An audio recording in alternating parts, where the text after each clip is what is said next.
were the training sessions like when you were in high school when you would get together with Yanni? Would you guys kind of be left to your own devices to get better, or was like Mr. D and your dad getting after him? Yeah. No, no, no. I mean, honestly, I don't even know if my dad would let me do that now. I don't think he's.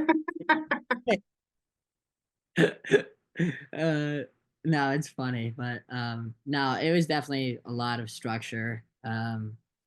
It'd be like high crotches would be the focus, but then like the setup maybe was up to us, or the hand fight leading up to it is kind of like improvised, sparred out. And then obviously like maybe like some the finishes, like maybe the guy gives you a little bit of a defense. So it's a little bit of a mix of like a spar and like the drill. But honestly, a lot of that came later on.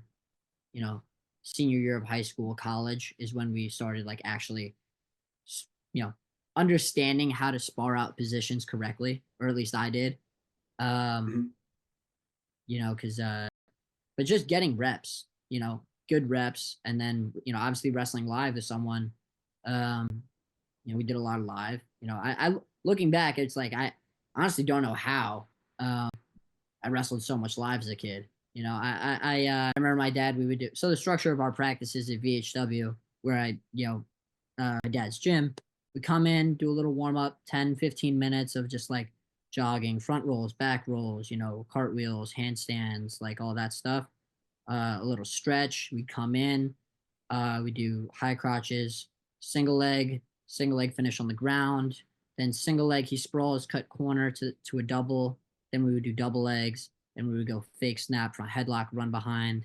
And then it would kind of split into something else, kind of what we were doing that day. So it might have been like Mhm. fireman, or it might have been like 2-on-1, underhook. That was kind of like the portion of like we're learning. Um, and then that drill, that technique session would be about an hour. And then we would do 30 minutes of live. But that could be, minute goes, situations, like one guy's on a high crotch, one guy's, whatever. We could just be doing matches. Uh, and then maybe we do some conditioning at the end. Um, rope climbs, pull ups, push ups, whatever he was kind of feeling that day. Sure. Yeah, that was kind of Whatever torture he had in mind. Yes, I understand the hell concept. with it. Sometimes it'd be like, okay, go do 4 ropes. We come back like too fast. Go do 10 pull-ups. Too fast. Okay, go do bands. Like eventually you'll get tired. I'll be like, you can be done now.